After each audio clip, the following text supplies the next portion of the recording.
درنو مینوالو سلامونه او ښې چارې. دوستانو تاسو پوهیږئ چې په دې وروستیو کې په انګلستان کې د کډوالۍ په برخه کې یو لړ تغیرات راتلونکي دي او په دې باندې بحثونه او خبرې اترې شروع شوې دي. د انګلستان د کورنیو چارو وزیر په پارلمان کې په دې اړه مفصل معلومات ورکړي دي او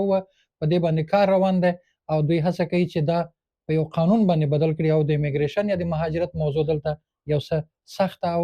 لا پیچلې کړي. په همدې موضوع باندې د ښاغلي صاحب فاطمي صاحب سره چې په دې برخه کې دوی د کلونو تجربه لري، دوی سره به په دغه موضوع باندې بحث وکړو، خبرې به ورسره وکړو او ځینې پوښتنې به مطرح کړو چې هغه به ستاسو لپاره ګټور او معلوماتي وي. فاطمي صاحب ښه راغلاست، هرکلی درته وایو. مهرباني، مننه. فاطمي صاحب په پیل کې که ووایي چې دغه تغییرات چې راتلونکي دي هغه مهم ټکي څه دي؟ مننه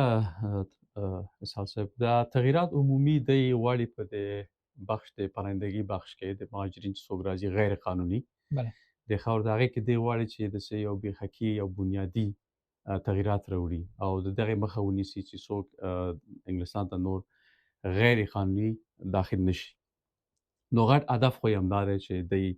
د ټولو د مهاجرینو د غیر قانوني مهاجرینو د مخنیوي لپاره دا کار کوي. بله خو د دې هغه وزیر داخلي چې د دوشنبې پر ورځ خپل سټیټمنټ اعلان کړ، د هغې نه داسې ښکاري چې دی ډېر زیات تغییرات په نورو امورو کې هم د مهاجرت راوړي او پروګرام لري چې دا تغییرات راوړي. خو لا تر اوسه پورې هغې دپاره دی کوم تاریخ نه دی تعیین کړی چې په کوم تاریخ به کوم قانون دی لاګو کوي او د کوم تاریخ نه به دا قانون عملي کیږي. هغې ته لا لږ وخت شته دی. نو انتظار وکړو وګورو چې دی کم تاریخ تعینوي او په کم تاریخ کې دی کم قانون غواړي چې لاګو کړي او منځته راوړي، ځکه چې دی خپل په هغه لایحه چې دی دغه کړله پخش کړله هغې کې دی دا لیکلي دي چې په هر بخش کې به دی جدا جدا لیجسلیشن راوړي، یعنی قانون به د پارلمان نه پاس کوي چې بعد د هغې نه بیا هغه دی د قانون په شکل کې په خلکو باندې عملي کړي، چې هغې کې د مهاجرینو دا د 15 کلنه ویزه چې اوس فعلا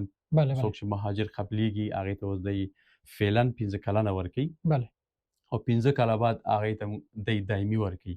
نو اول غټ تغییر دی دا راوړي چې دا 15 کلنه به په 2.5 کلنه باندې بدلیږي او بل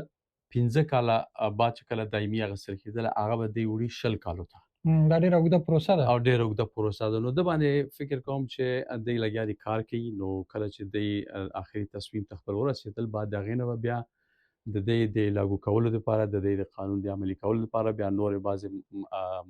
طی مراحل لري چې هغې باندې به بیا کار کوي. بله، یعنې دې نه وروسته که څوک انګلستان ته راځي اسایلم کوي نو د هغه دوسیه ارزول کېږي، ورته 2.5 کلنه قبولي ورکول کېږي او دا بیا پروسه تر دایمي پورې 20 کاله نیسي.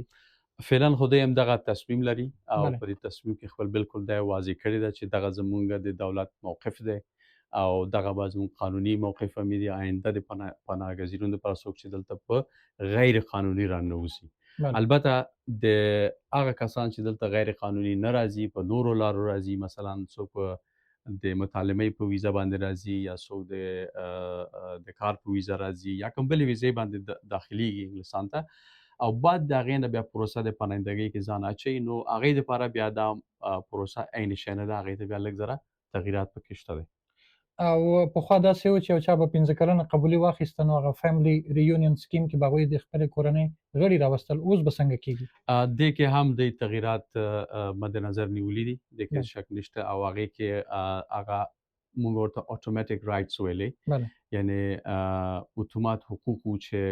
یو چا به پناهندګي واخیستله نو هغې کورنۍ به بیا دلته اتومات دی سره یو ځای کېدل. نو هغې کې هم دی تبدیلي راوړي، بدلون راوړي او د یو غټ بدلون هغه پیشنهادات چې شوي دي هغه دا دي چې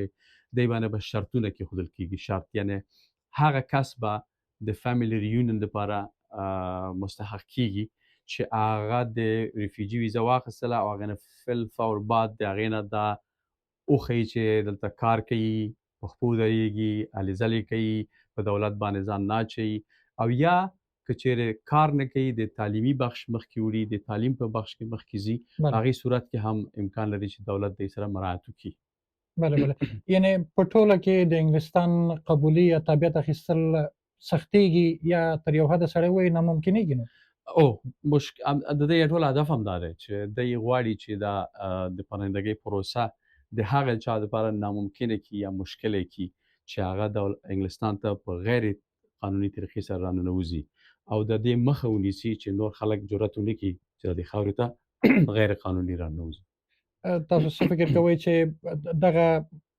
سختیانې یا دغه بندیزونه او دغه برنامه چې دوی لري دا څومره حده پورې ممکنه ده چې دا پلی شي یا عملي شي یا په قانون باندې بدل شي؟ او امکانات زیات ښکاري ځکه چې دی اوس تصمیم د دولت ډېر زیات پوخ ښکاري او دی دا اعلان چې په پارلمان کې وکړ او سټیټمنټ یې پخش کړ ریلیز یې کړ نو د دې نه واضح ښکاري چې دی نیت او هغه تصمیم پوخ دی. بله. خو دا چې اوس عملي بڼه کې بیا موږ دا ګورو چې دا څونه عملي کیږي او څونه امکان د کامیابۍ لري دا د بعدي مسله ده ځکه چې موږ هم فایز صاحب خپل په مسلک کې چې کله داسې نوي قوانینو سره مخ کیږو بیا هغې مشکلات وروستو راوځي. بعضې کیسونه یې استثنایي کیسونه یې چې هغه بعض محکمو ته ځي بیا هغې کې قاضیان هم ګوتې وهي قاضیان خپل ترجمه لري د بعضې قانونونو د بعضې ټکو چې هغه بیا تاثیر کوي عموما بیرته په قانون باندې او که چیرې قانون کې بیا داسې یو ضعیفه نقطه پیدا شي یا داسې یو پوینټ پیدا شي چې هغه د بیرته د اصلاح وړي نو بیا قانون بیرته ځي پارلمان ته هغې کې بیا ګوتې وهل کېږي نو دا داسې یو اوږده پروسه ده چې په هغې باندې اوس سړی نشي کولی خبرې وکړي خو ښکاري د فعلا د شرایطو نه همدا چې دی تصمیمونه لري چې بعضې تغییرات راوړي چې د غیر قانوني مهاجرین چې دلته راننوځي په کشتیګانو کې یا په بله لارو باندې د هغې مخه ونیسي. بله بله. یوه وروستۍ پوښتنه د هغو خلکو کیسونه یا اسایلم یا اپیلونه چې اوس مهال روان دي هغوی سره به څه کېږي؟ فعلا خو پروسه د ټولو لپاره هماغه نورمل ده بله. څنګه چې روانه ده او وروسته دی په همدې خپل په دې سټیټمنټ کې د اپیلونو لپاره هم تغییرات په نظر کې نیولي دي چې هغه تغییرات تقریبا داسې فکر وکړئ لکه یو 20 کاله مخکې هم هغه سیستم په انګلستان کې وو خو بیا هغې دی ختم کړي اوس یې بیرته ځي هماغه شاته سیستم یې بیرته د سره را ژوندی کړی دی غواړي چې یو آزاده ایجوکیټرز د جوډیکیټر سیستم بیرته راوړي هغې ته قانون کې هغه معنا دا ده چې دی به یو خپل ټرایبیونل کې خپل قاضیان مقرروي چې هغه د محافظ تحت کنټرول لاندې به وي هغې بیا دا کیسونه به بررسي کوي اپیل به بررسي کوي او کله چې اپیل یې بررسي کړ او ډیسیژن یې وکړ هغه ډیسیژن بیا کیدای شي فاینلی او هغه نه بعد بیا نور چاته حق دی اپیل ورنه کړي مخکې تګ لپاره نو دا تغییرات هم دی په نظر کې نیولي دي وګورو چې دې کې بیا دی څونه کامیابیږي او څنګه مخکې ځي دا هم د آینده د راتللو ورځو کې یا میاشتو کې به انشاءالله معلوم شي. ډېره مننه فاطمي صاحب کور ودان. دوستانو ستاسو نه هم مننه چې موږ په سوشل میډیا یا ټولنیزو پاڼو کې څارئ نو موږ به انشاءالله کوشش کوو چې هغه کوم تغییرات چې راځي وخت په وخت تاسو ته د هغه په اړه معلومات درکړو.